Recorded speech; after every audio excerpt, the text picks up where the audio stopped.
Welcome back, you guys. This is the Art School Graduate. Today, my guest is an art director, designer, illustrator whose work sits in the intersection of design, culture, and social justice. Known for his powerful collage-based visual style, he uses design to explore complex issues around politics, community, and Black culture, while uplifting stories that often go unheard. Ladies and gentlemen, my guest, David Perrin. How are you doing, sir? Good, good, good. How are you? I'm good. So, just for the people that are listening, we were speaking a little bit off camera about how I found him and how I reached out to him. So, I'm gonna allow him to tell his story. His story is phenomenal just through the research I've done and the conversations I've seen him have. So, for the people who are just discovering you, who are you and what do you do? Yes, so I'm like you said, I'm a designer, I'm an art director, I'm a collage artist. And yeah, I feel like my work kind of sits on the intersection of just like really complex issues, dignity, and just making sure that I manifest like, just cultural memory with the work that I do on a day-to-day basis. So, how would you describe the heart behind your work? The heart behind my work. So I'd say it kind of goes back to like high school. So I think, well, not I think, but I was a part of what's it? I'm blanking right now.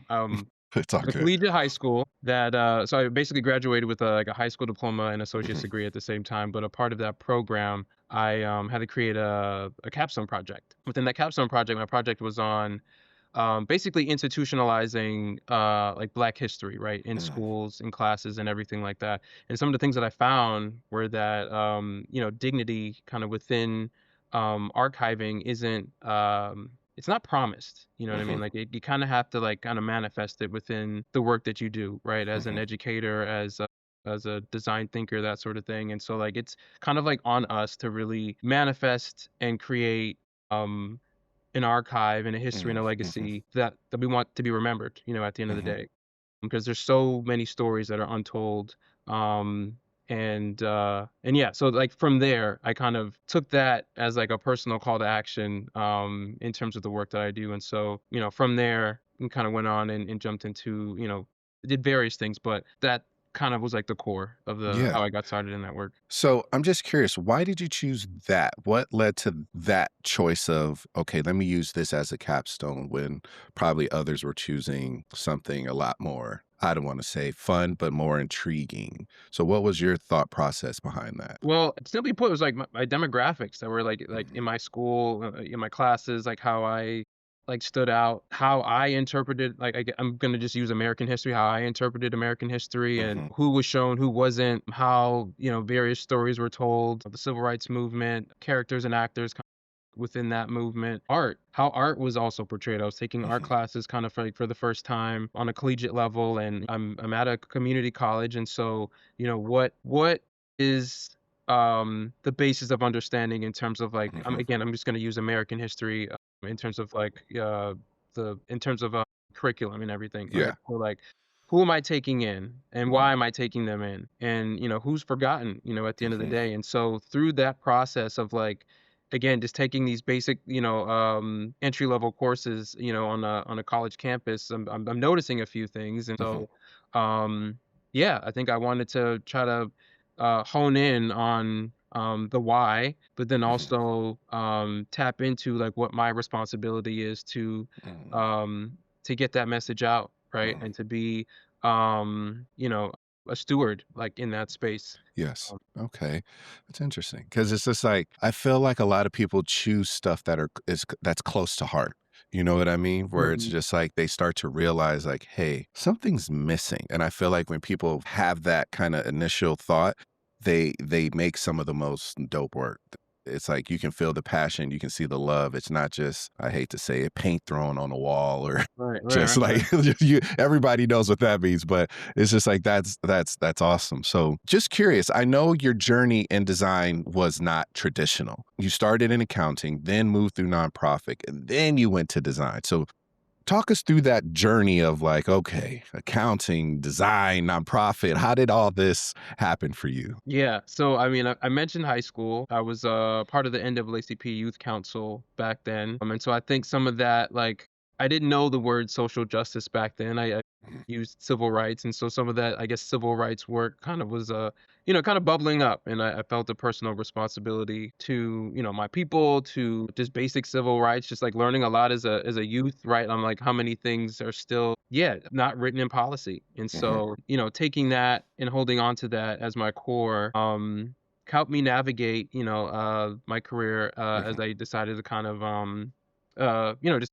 just keep learning and growing and everything. Hmm. So my parents are Caribbean. They traditionalists in terms of what the outcomes of school needed to be, right? Yeah. So, doctor, lawyer, accountant, that sort of thing. And so yeah, I kind of I trusted them, you know what I Hmm. mean? Like I wanted to find a way to, to be financially viable in a market that was a little unshaky around the 2008 time Hmm. period and everything like that. And so I stuck with it. I decided to, yeah, study accounting. Also hopped into a master's program like shortly after, just to kind of put that rubber stamp on, like, like I'll have a job, or I'll be in the Yeah. running, for a job, and when will not be denied, sort of thing. Life had other decisions, other choices, and Hmm. so the pull of art and design definitely took hold. And so my first job out of college, I was working at a nonprofit, essentially color coordinating spreadsheets. Man, it got bad. I was like trying to find an outlet within Oh my my space, goodness. So Yeah. I'm doing budget forecasts, but I'm color coordinating and doing a bunch of stuff, and like I just knew that like I was destined for more. And so I decided to hop into the continuing education program at SBA. I was determined to live in New York, and that's where I wanted to build my design career, my artistic career, and just take a leap of faith. And so that's essentially what I did. I cobbled together a very, what I say, I couldn't believe that they accepted me, because again, I'm studying finance, I'm doing Hmm. spreadsheets and everything like that. But on the back end, I was a editorial nerd, so I used to read a lot of like magazines, Hmm. GQ, Ebony, Essence, and one of the other magazines, Communication Arts. They had like little discs of Hmm. like Photoshop files, and so I would play around with those kind of in the back end. So I'm studying finance by day, and then by night I'm experimenting and trying to figure out this whole graphic Hmm. design thing. Yeah. So yeah, I'm sorry, I'm getting a little lost, but No, no, no, you're good. You're on yeah, track. I just said, how did you get to from accounting through nonprofit to now this design path that you are yeah. like just hedging forward on? Absolutely. And so yeah, Yeah. so bridging the gap between, accounting, design, and then jumping into social impact. Hmm. When I kind of wrapped up my studies at SVA, I just wanted a job. I wanted a Hmm. job in finance. And so, or not in finance, but I just wanted a job in design. So I took whatever gigs Hmm. I could get. I was working in entertainment, doing all sorts of odd jobs and things, just trying to make ends meet. I eventually found my way. Um, Around the 2016 time, I think I just kind of made a decision that I was going to just work really intentionally to work in the social impact space. Again, like I didn't really know what all that language meant and everything, but I knew Hmm. that I had a higher calling in terms Yeah. of like where I wanted to design, and how Hmm. in the company that I wanted to be in terms of Hmm. what my portfolio and my body of work was going to look like. And so that really started with my work at Demos, which is a Hmm. racial justice think tank, also a grantee of Ford's, and that's how I got connected to Ford. And Aaron, who sat at the board at the time, Darren Walker. I think I attended a board meeting and he was there, loved everything he had to say, and was looking into jobs. And coincidentally, everything kind of like synced up in terms of the timing, Yeah. and eventually found my way at the Ford Foundation. But um, between Demos and Ford, I've worked with a plethora of other nonprofits and Hmm. social impact groups, and yeah, I've really enjoyed the work, and so I've just stayed, Hmm. in this space, and just been really appreciative of the work that I've been able to do and the organizations I've helped to uplift. Man, that's dope. It sounds like a great journeyman right there. It seems like you took a little bit from everything. Just saying, Yeah, like, thank you, hearing man. that sounds like a journeyman right there. But it seems like it didn't like stop you. It just seemed like you were just like, okay, what's next? Okay, what's next? Okay, like you just kept forging through, which is crazy. So I'm just curious, what did this path you forged like teach you? Like going on this journey through different jobs and trusting that your parents are going to like help you out with like understanding like the path you need to have. So what did your path teach you? Um, Man, just lean in, dude. Like you Mhm. you have to lean in on like who you know who you are. Mhm. You know what I mean? Yeah. Even if things feel a little shaky and Mhm. like untested, like risk is so important to take. Like calculated risk, but like you just never know where things are going to lead you, and so you just kind of have to lead. In the work that I do, like I got to lead with my heart, right? I have to lead Yeah. with faith.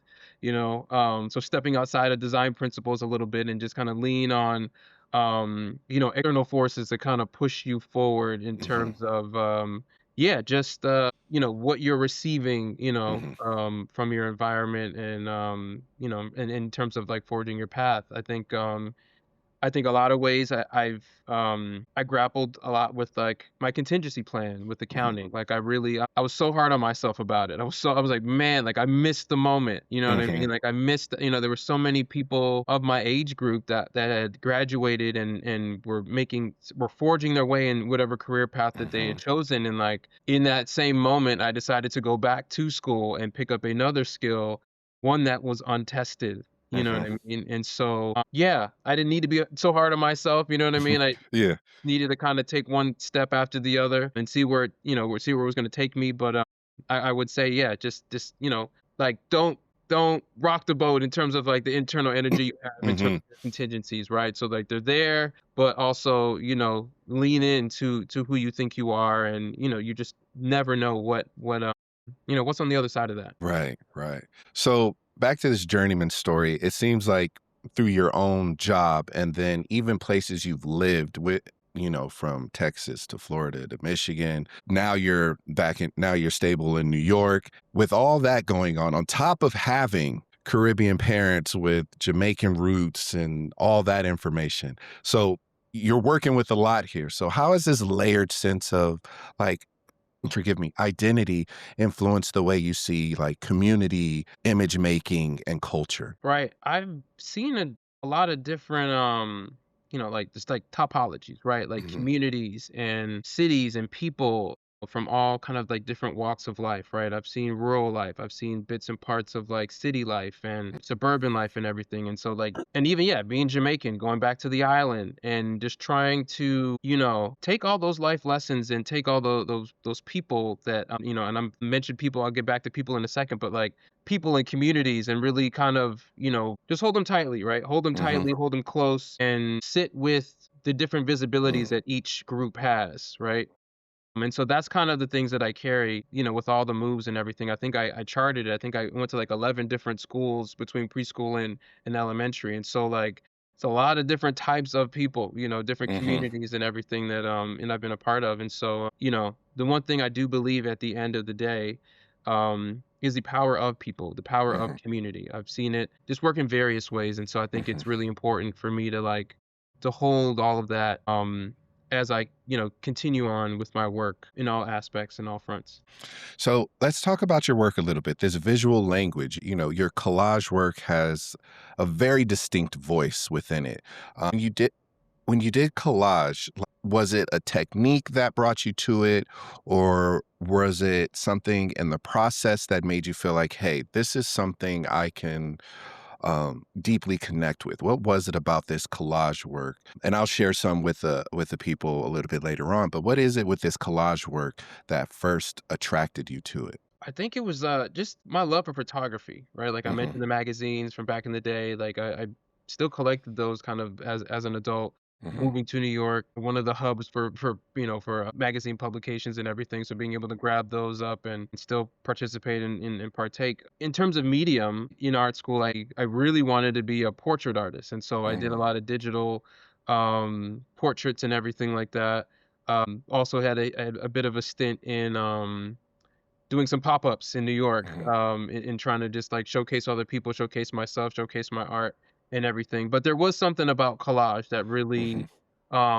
really spoke to me. And I think it's because it it's rooted, at least mine, it's rooted in photography. And, a lot of the issues that I work in are complex, right? Hmm. They have just different levels of just like representation, right? Hmm. I'll use criminal justice reform as an example. Like if you Google criminal justice reform right now, if you throw that into, any stock house, you're gonna get a lot of like police cars and Hmm. tape, and and it can come off really not jarring, but it's just, a lot of that imagery doesn't, it's not welcoming. You know what I Hmm. mean? And so, criminal justice reform should be something that is tempered with some more nuance across like just all the different like issue areas and everything like that. And so I think very early on at my time at Demos, I worked a lot on voting rights, but like also another topic, a lot very nuanced, very left and Hmm. right. And so, how do you hone in on everyday people's experiences to where like this can be, a nonpartisan issue that can empower and can and drive people to polls and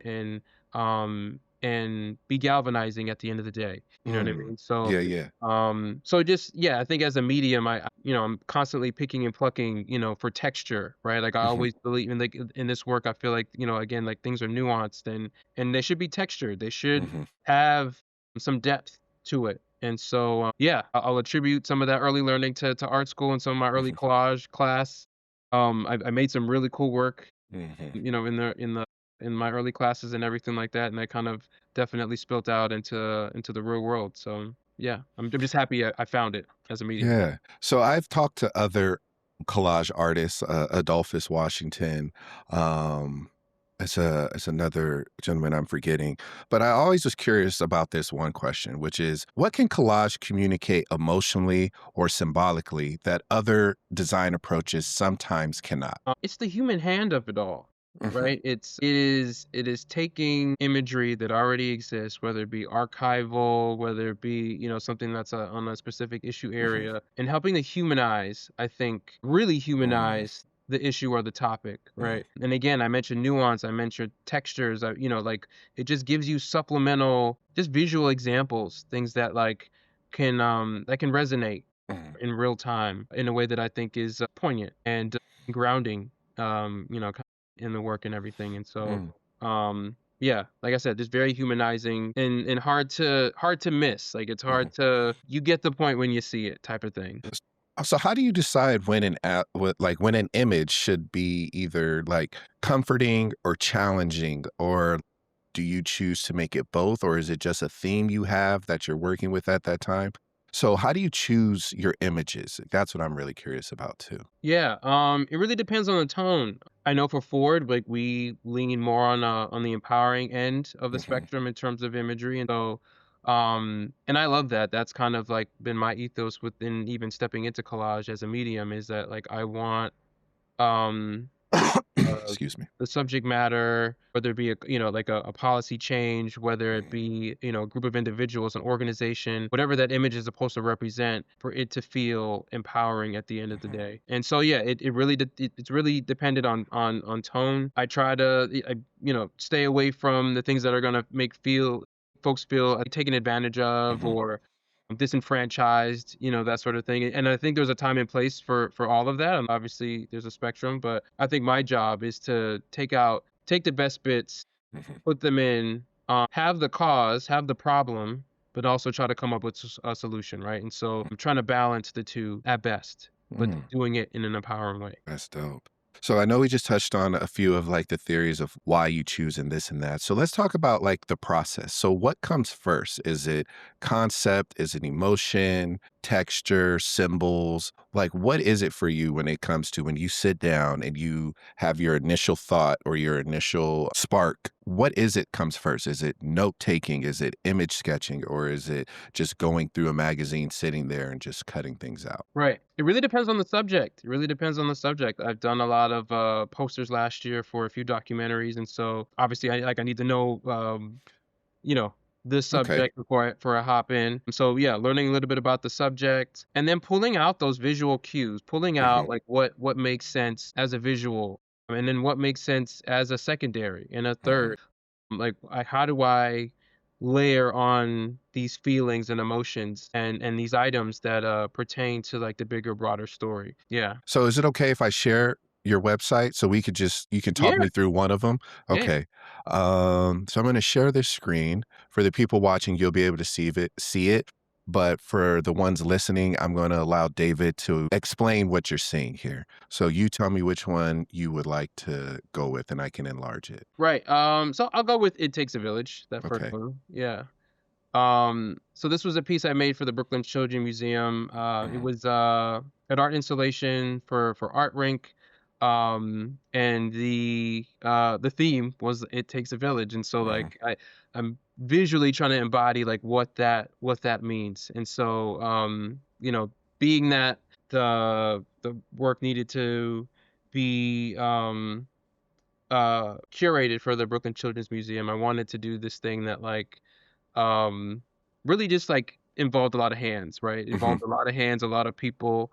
And so this image that you see is kind of like the son cradling a child, right? But then mhm, also having that supplemental um support, mhm. from the community from down below and everything. And so um yeah, I really love this image, and I feel like it truly taps into the theme in the way that's yeah, just super meaningful and positive. So as I look at this, I love it. My only question to you is, why didn't you add more hands? Is that something you thought about or struggled with, or was it, less is more in something in this essence? Right.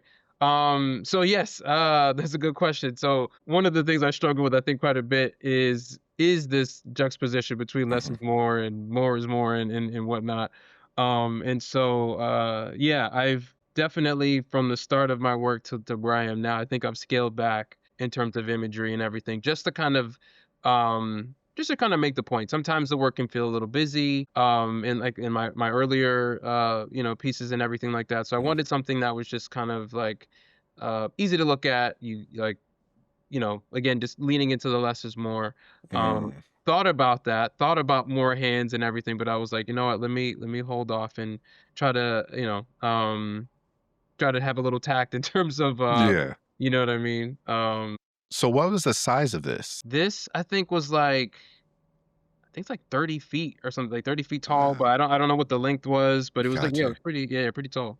Oh man, this is beautiful. Man, thank you for that. I'm telling you, I was looking through your work and I was just like, I feel like my OCD, I would have snuck in a few more hands. Right, right, right, They may not be as big, but I would have been like, okay, I'm gonna put one here, like one on top of it, so it looks like it's patting the baby's head, right. supporting the arm. Like I would have went overboard, but it's great. Like I find that like a very beautiful piece right there, and it just shows like the support a lot of our culture and our community has for one another when it Absolutely. comes to like that. It's like the true definition of it takes a community to Yeah, raise this child. Like that's what I got when I saw from it. But hearing your breakdown of it, it kind of like just amplifies it. So that's amazing, man. Thank you for sharing that with us. appreciate you. Yeah. So, um, something I came across too is that a lot of issues you've designed around are nuanced, sensitive, and deeply human. So, how do you create visuals around subjects like racial justice, abortion, voting rights, and policies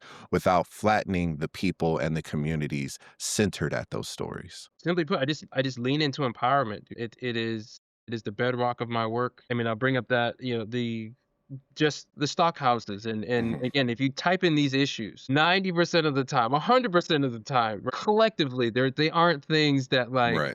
really help tell the story, right? Largely degrading at its base. And so yeah, I my job is to tap into humanity, right, in a Hmm. real way, and dignity, self-determination, like everything at its core. So yeah, and then we a lot of times, I'm backing that up against folks who are actually doing the work. I'm talking to grantees. Hey, how does this represent your work? I'm asking the question. It's not, I'm only one person, right? Hmm. And I have my community of creatives around me who are also, chiming in and giving their feedback and everything. But we put it back in front of our grantees, at Ford. And if I'm working for an organization, hey, like, what do y'all think about this? Like this, like, and I'll ask, like, hey, does this feel representative? Is there anything you want me to add or take out? Hmm. What's your visual language? Because everybody's different in terms of Right. how they want to be represented. And so it's really, I guess like a communal process in terms Mhm. of how I put these things out and how I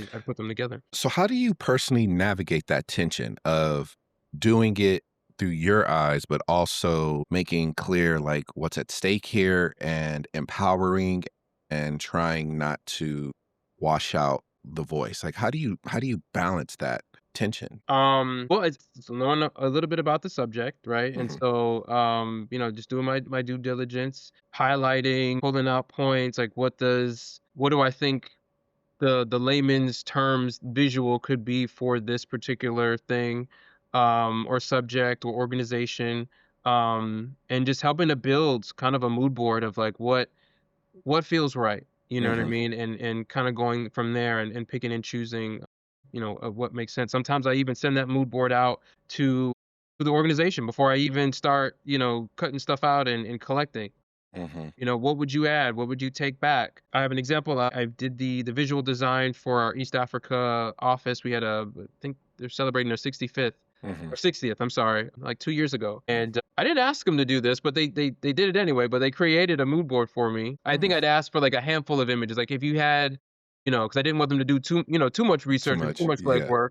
But they came back to me with a full, PowerPoint, Google slide deck of things that of do's and don'ts, right? Rules of the road, what makes sense, what doesn't make sense. And it really helped shape the visual identity that we ended up landing with and stuff. And so, um, yeah, that type of collaboration is just really, it's super appreciated. And so, yeah, to your point, I mean, there's a juxtaposition in terms of tone, what needs to be put in the forefront, what doesn't need to get lost, and then what's at stake. And so we try to find that balance in terms of what needs to kind of be in the forefront and what needs to be in the background. Right, right. Man, you got a blessing for that one. As a designer, you know how hard it is to just be like, "Hey, what is your core value?" Right. And they give you something that's like, "You're saying this, but your work is this." Yeah, So yeah, you yeah. got a blessing right there, man. For them to come with a Absolutely. full Not slide here. deck, you like, "Oh, I can get this to you by tonight. Thanks." Right, right, right. Light work. Right, man, because it's like I feel like a lot of corporations and companies and even nonprofits, they all struggle with visual identity. So it comes to that conversation of like, what is it that you want to push out? What is the conversation you want to have with this piece? Okay, who are you talking to? Like, I feel like a lot of times people say it, but then they don't realize it's not relating to whatever their core value is that they've posted out. You know what I mean? Like I feel like it gets mixed up and convoluted, but having a company that's like, hey, these are the do's and don'ts. This is what we're willing to accept. This is where we're at. This is our true tone. Man, you know how many people would be designers if that was the case? Right. If it was that easy. If it was that If it easy. was that easy. Yeah. Yeah. No, I get it. Okay. Get it. So, what do you think about why do you think it's important that designers should enter like social justice nonprofit spaces, not just as contributors, but as leaders and decision makers? Why is that? Man, I mean, these Hmm. issue areas are issue areas that, we need to be involved in the thinking and the ideas and the marketing and the campaigning of these things. These things are being communicated to us, right? And we need to be not only the recipients, but we also need to be behind the eyes and how these Hmm. things are being curated and how folks are being talked to and communicated to. And so, yeah, I believe that people of color need to be like at every level, typography, photography. We need to touch every part of the creative spectrum in terms of how things are communicated out. And Hmm. so I'm a huge advocate of folks joining the space because we need more. We need more Hmm. creatives. We need more thinkers. We need it all. And there's definitely plenty of space. I think there's a lot of design and branding growth that could happen within the sector as well. I feel like a lot of things get outsourced to private institutions and stuff like that and the like. Not knocking that, but like yeah, I think there's definitely a lot of room for more organizations to have more in-house designers on staff because I just think it's important. I think it's Hmm. important for how like just the longevity of a brand and an organization and that visual language to be Hmm. curated by the recipients of that work. So here's the $1 million question though. When it Hmm. comes to keeping these people on, we all know the pay isn't always livable, I should say. you Right. know, No, no, no. That's no secret. No secret. There's no secret for many designers and artists. So, why do you think this conversation is still being overlooked for designers, even though we create the whole world people we live in. I think So it's what do you think narrative. about that? I think it's narrative. I think it's narrative. I think it's on us as a community to really make that level of importance and for the organizations to hear us out, right? Like Mhm. I believe because I've sat on, both sides of the finance side and the design side. I feel like I can say this with my chest, is like the design is as important, I think, as folks who sit in finance. I'm just using finance as an example, right? Like, in Mhm. terms of like line item, in terms of an organization, right? You always got a finance person, right? You always got a researcher, like, all the other mechanisms and operating staff and everything like that. So I do believe that, we are the holder of ideas. We're at the Mhm. forefront of every idea. I can't tell you how many emails I get from people who have an idea and need help curating that idea, right? And so whether that involves imagery, whether that involves a logo, whether that involves a Word doc, a PowerPoint, which is very cool, like PowerPoints, can make or break a topic area or Mhm. a subject matter or a campaign, this, that, and the third. That's the bedrock of corporate, Mhm. corporate speak and Right. movement. If we're at the forefront of that, we need to be, um, you know, equally paid, right? Equally Mhm. paid, equally represented. We need to have teams, not just the one lone lead designer working on a team, working on, everything for an organization. We deserve just as much support as any other operating staff, at a Mhm. foundation, not a foundation, but like organization. So what do you think needs to be changed, like either structurally or even systematically for creatives to truly be valued in these spaces? I know that's a loaded question. I know, I don't oh man, I mean, it really has to do with the folks at the top and Mhm. communicating out that importance and level of importance. And so, it's getting that messaging out to them, Mhm. and really helping to kind of push that notion and idea along. I have on the foundation side, I feel like I've seen it, and I've seen growth. So I will say that I think more and more organizations are taking on more of a designed approach. I think folks are starting to see the importance of having an in-house design team and building that out. May not know how to start it, but I think they see the importance of having an in-house design team. And so, it starts with like Mhm. you and I talking, having conversation, right, and imploring other organizations to really do that. Mhm. Any stage I'm on, this is what I'm saying. If I'm representing nonprofit organizations, again, I've been on the accounting side, I've been on the design side. I'm telling you that like it is equally as important. We got to Mhm. build it out. Has to happen. Um, and I don't want to hit everybody with nowhere else, but it just has to happen. It's really important to just building a culture of design, brand, and understanding and communicating. Like everything kind of all like works together. Okay. So let's take a shift and talk about designing in nonprofit spaces. So you've done high level design creative work for Ford Foundation, demos, a couple of other spaces. What is it that you wish people understood more about the depth and rigor and creative potential for nonprofit design? That there is depth. There's a lot of Mhm. depth. There's a lot of stuff like a lot of what other organizations do, we do. I work on experiential design. I work on, like gallery shows. Any type of material that exists out in the world, I think I probably touched it in one shape or another, in terms of Mhm. as a designer. And so yeah, just as exciting as life on the private side, tech side, whatever side you want to pick, and very nuanced. I think the way I look at it, I akin myself to like artists that work in the editorial space, right? And I do a lot of content creation in terms of visuals for for stories and everything. And Mhm. so there's a little bit of that. There's a little bit of email marketing. Sometimes that's just a job, like where folks just Mhm. only focus on email marketing, social media marketing, and so.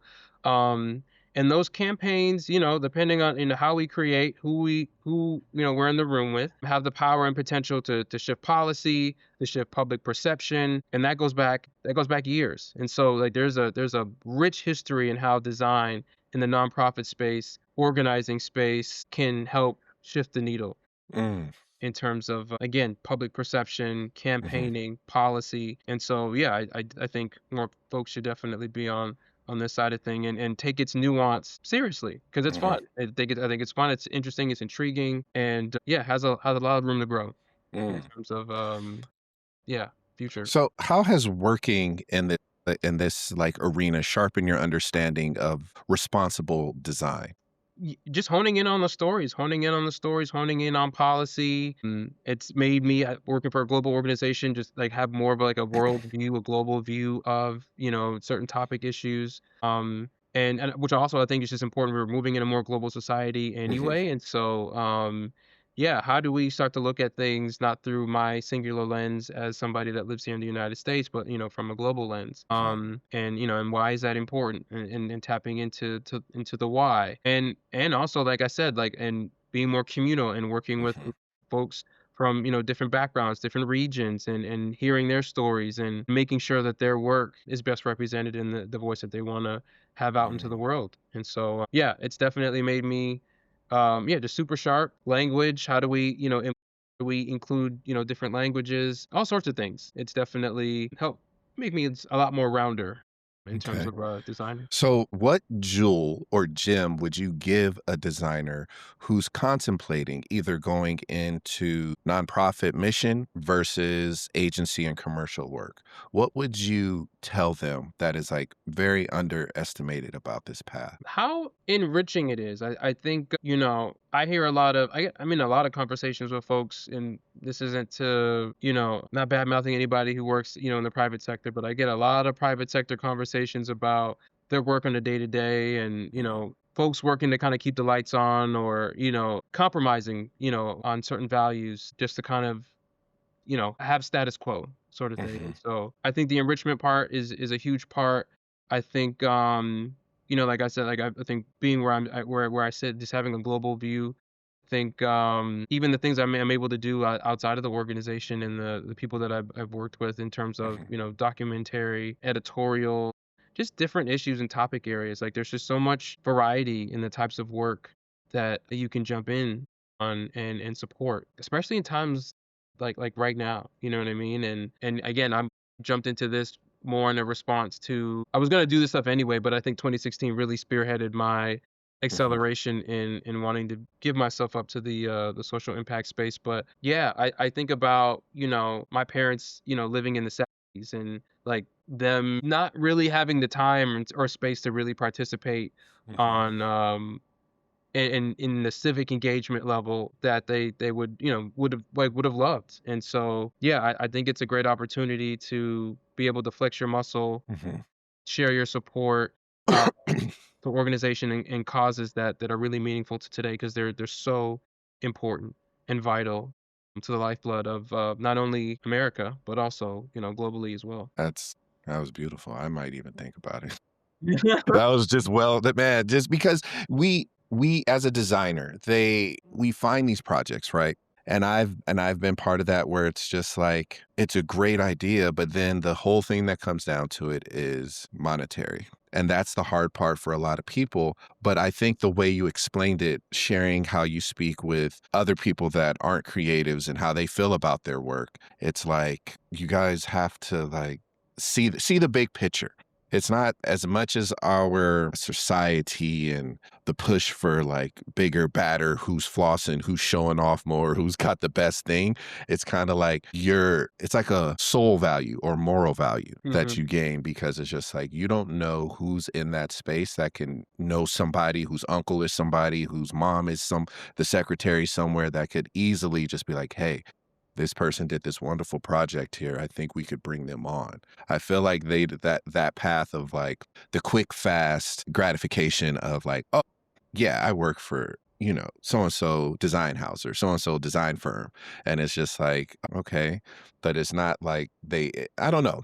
I think for me, it's just the financial aspect that a lot of people get stuck on rather than the value that they're bringing to a team. Right. And I mean, there's a way to spread that out, right? Like, Hmm. like I may have to work a little harder to kind of make ends meet, but Right. I'm also hearing the same thing from other people. You know what I'm Right. saying? Like, and so the same folks that, I would speak to on the private side are saying to me, like, yeah, I have to do my job and a couple other jobs to kind of make ends meet, right? And Hmm. so it's a different, like the numbers are different, but kind of all doing a little bit of the same thing. And so, Hmm.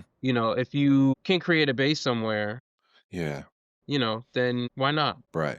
So let's talk a little bit about these goals of like teaching and legacy and mentorship. You said you want to become a professor and eventually a design elder. What does a design elder mean to you beyond just the title or experience? It's a legacy. It is sitting in somebody's mind's eye, right? In terms of like livelihood, longevity, all the things. I think that's important. I think that's important to be able to sit at every different point of like a life cycle in Mhm, terms of being a design elder. Especially in the space that I'm in. I think it's important. Just for like just having somebody in your mind's eye that you are striving toward, or um uh in a yeah, I guess, like, yeah, just a life goal in terms mhm, of a North Star and everything.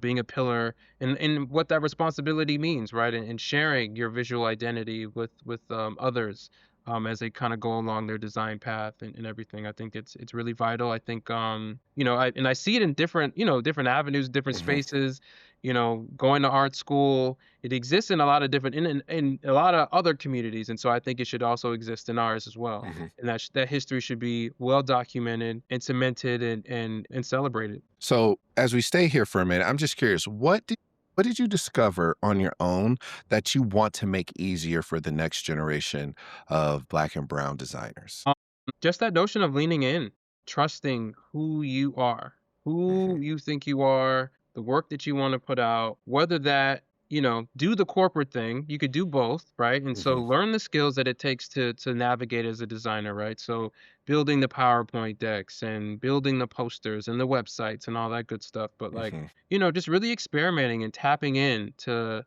your essence and your purpose, and keeping that top of mind and holding that close, and forging that path forward, because we a lot of times we're doing this, we talked about it at the top of this conversation, is that like we're forging a path with a lot of times with no people in front of us to mhm, really help guide us in terms of left or right and sort of mhm, thing. And so yeah, I would say that, like, if you feel like you're a creative, if you feel like your voice is best heard on a creative stage, then do that work, and mhm. and continue to fan those flames in terms of again, in terms of purpose and drive and just identity. So, just curious about this. Through your experience with big brand names and, working towards mission-driven work, what did you have to unlearn in order to define success on your own terms? That is a good question, man. Just letting go of I guess, like, social media expectations. Mhm, Man, when Instagram first kind of, at least for me, when I don't know, I want to say around 2011, 2012, I think Instagram was starting to kind of kick off, and mhm, I was seeing a lot of art. I was seeing a lot of artists, and like I really wanted to do what they were doing, and it used to eat me up inside that I didn't have the requisite skills to try to like I felt like to create an mhm, image or a style or a thing, and so I think at some point I had to let a lot of that go, right? And I had mhm, to just kind of like take a step back and be like, well, this, like, accept my path for what it was. Working at, organizations that maybe not have the biggest like digital footprint, and letting go of like what that means.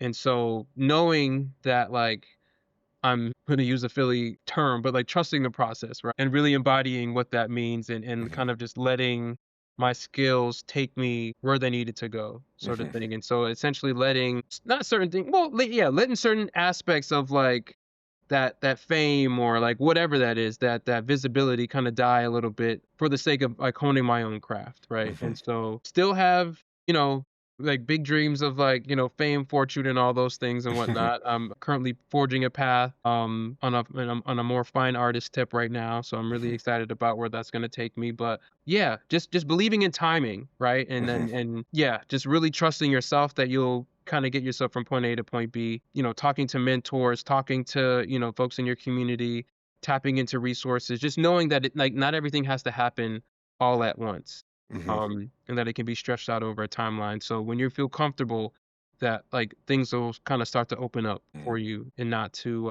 be too hard on yourself in the early beginnings and stages. Yes. So, was there a singular moment or was it like multiple moments where you decided, you know what, I want to work with stuff that aligns with like my values, my core values? Was there a singular moment? Was it a conversation? Was it just a spark of an idea? What was that moment that helped you realize, okay, I want to work along more with my values? Yeah, so like I mentioned, like 2016, that result really in the space that I was working in at the time, and I think just some of the just conversation that was kind of like bubbling around, and yeah, it felt like a turning point for the country. And so Hmm. I really took it to heart, internalized it, and decided that I was going to, yeah, like that was going to be my focus. I had a Hmm. very short window on like how that was going to manifest itself, but yeah, I think I reached for it, and I'm glad Hmm. I did the things to help me get there. But that would be kind of like, yeah, an inflection point for me would be that moment in terms of turning points. Yeah. So I know you mentioned a little bit about the season you're in, your season you're changing into becoming a fine artist. How have you dealt with this, like this journey of soul searching, undoing imposter syndrome, and peeling back these layers? So with this, doing all that, what season are you in right now as a creative? Right, man. Great question. Excited to share it. So 2025 for me was like a year of like reclaiming, just Mhm, reclaiming a ton of things for myself personally. mhm. Graduating from graduate school, I took really personally as well. I've Well, had, congrats about that. That's no easy feat. yes, Congrats. working and going to school. Yeah, Going to school, man, I did it. So whenever someone says that, I gotta say, hey, congrats, I did it.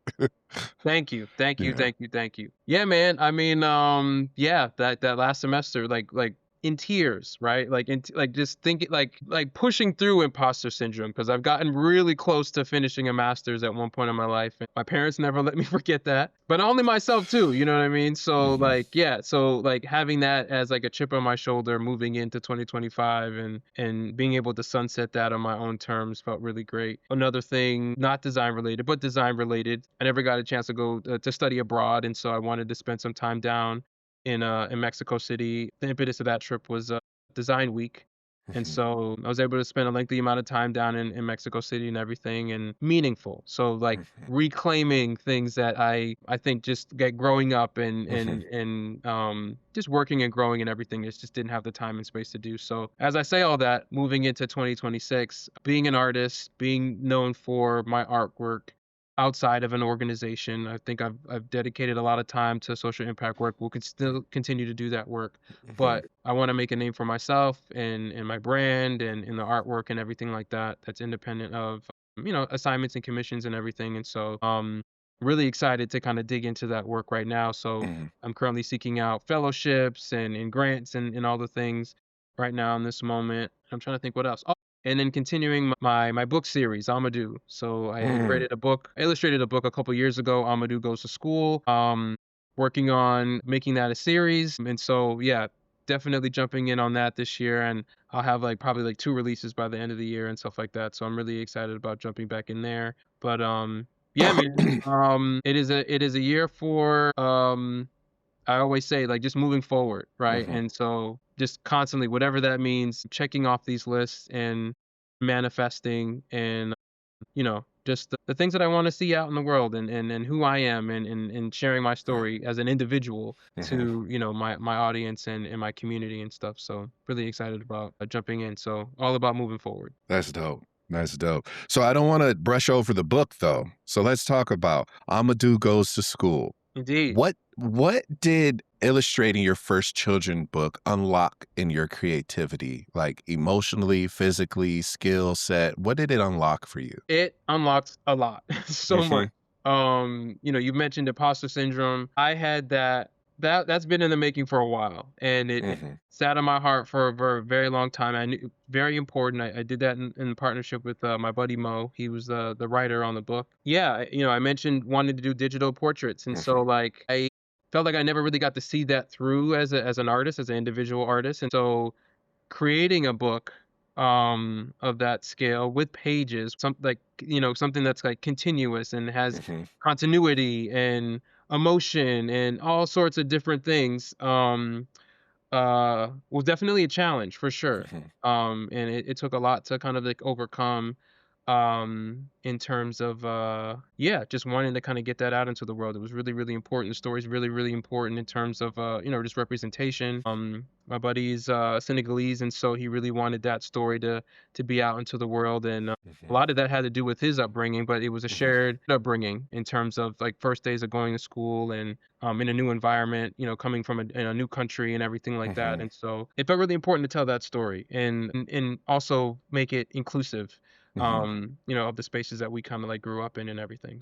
Yeah. So, I mean, there's something really beautiful about moving from social justice to children's storybook telling.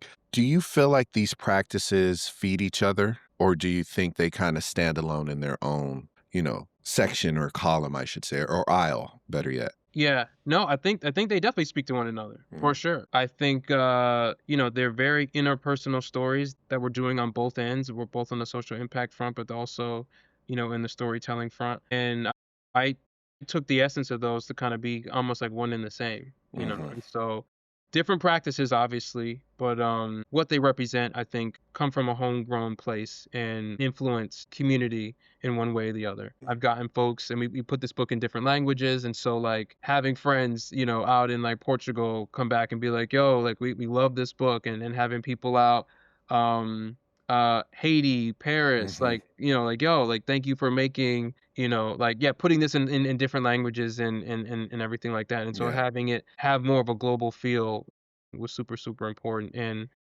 the love that we've received from the book has been really great. So yeah, it's a bit of both and. Okay. Dope. What do you hope the impact is for these stories to have on children, families, and even in the classroom? Right. Well, just more inclusion, I think, overall, right? And Mhm. and seeing how, creating a base where like I hate to put it like this, it feels very ABC, but like we're all one, at the end of the Mhm. day, right? And so having that live, alongside like, other children's books and stuff like that kind of grew up Mhm. on, the Dr. Seuss's and I think the Ugly Caterpillar or whatever, Yeah. like those types of books and everything like that is really super, super important to just like the base and yeah, just visual understanding of other folks. And Mhm. so, yeah, I think it contributes to the greater learning spectrum that we have today. Okay.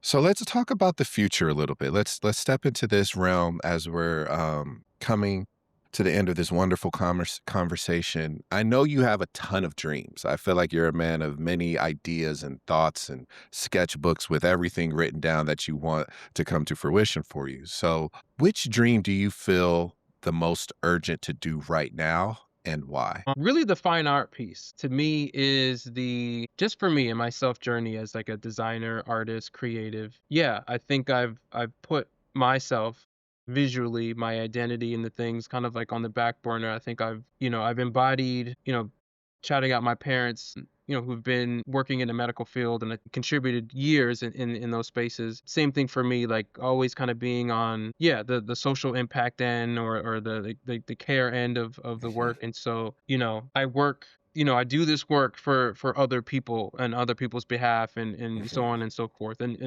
not that I'm like, yeah, like not that I'm on a cross or anything, but like I love doing what I do, right? And so I want to see this piece through. I think Mhm.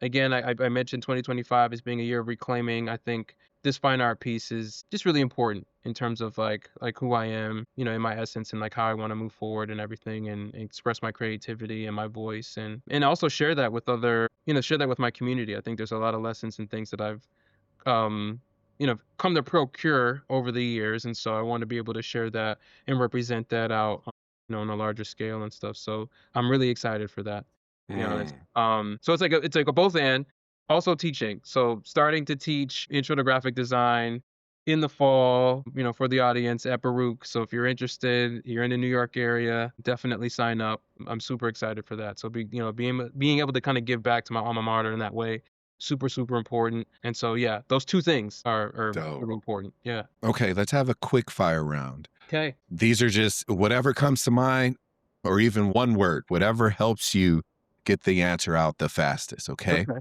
All right. One word that describes your creative style. Complex. A dream publication you want to see your work in. The Atlantic. That's fire. Yeah, like that's fire. I think every designer wants to have that. That is a beautiful, yeah. Okay. This is about you. Okay. So, a city that inspires you visually. I'll say Mexico City. Mm. Analog or digital? Oh man, analog for sure. Okay. A song that feels like your current season of life. Man, what is the name of that song? You know what? 143 by Music Soul Child. One artist or designer that more people should know about.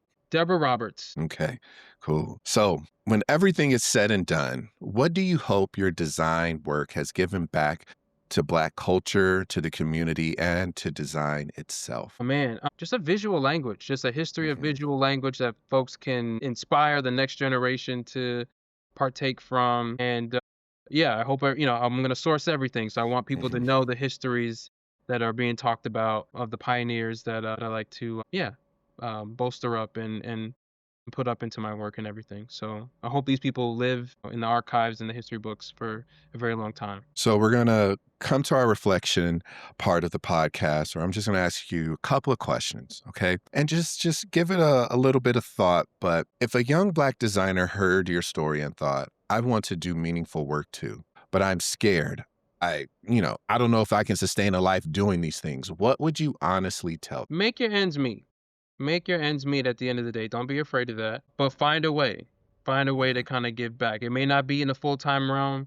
That's not for everybody. Those Mhm, opportunities are few and far between. And so if it doesn't fit your financial goals or like your bigger dreams and everything like that, maybe you sunset that. But there are other ways to contribute to the social impact space and everything like that. So find a way to balance the two or find mhm, opportunities that they can, because everybody, you'll be surprised. There are a lot more opportunities kind of under the hood. You email the right person, they'll hook you up and mhm. they'll get you involved. So your work often you take on heavy issues with many of the pieces in your work.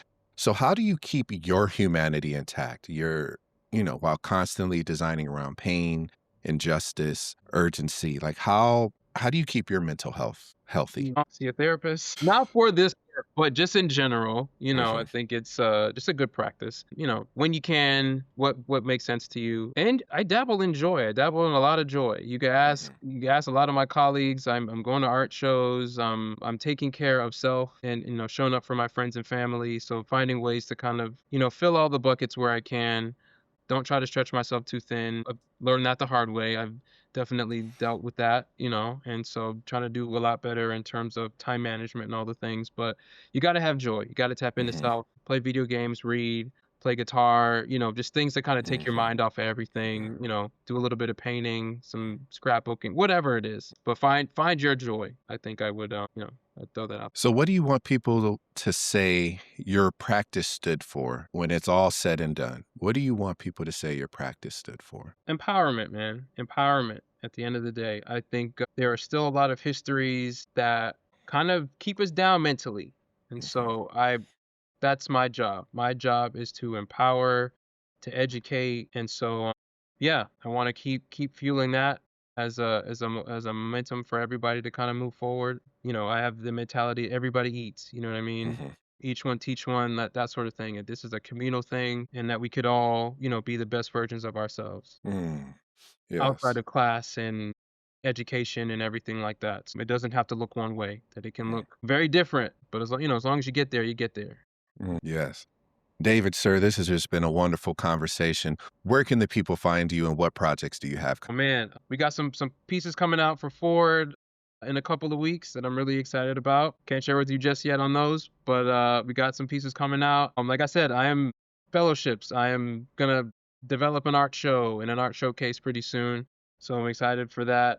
You can find me on depicting dpicting.com. That's where you'll see my work. You can follow me on IG. Same, yeah, depicting. So DPICTING on Instagram. I'm on LinkedIn. Yeah, feel free to reach out. I'm here. I'm available to chat. Always down for a coffee. So yeah, I'm around. Well, you guys, thank you so much for listening to our podcast. My name is Justin Robinson. I have the man of many tools and skill sets, David, and this is the Art School Graduate. We'll catch you guys later. Peace. Thank you.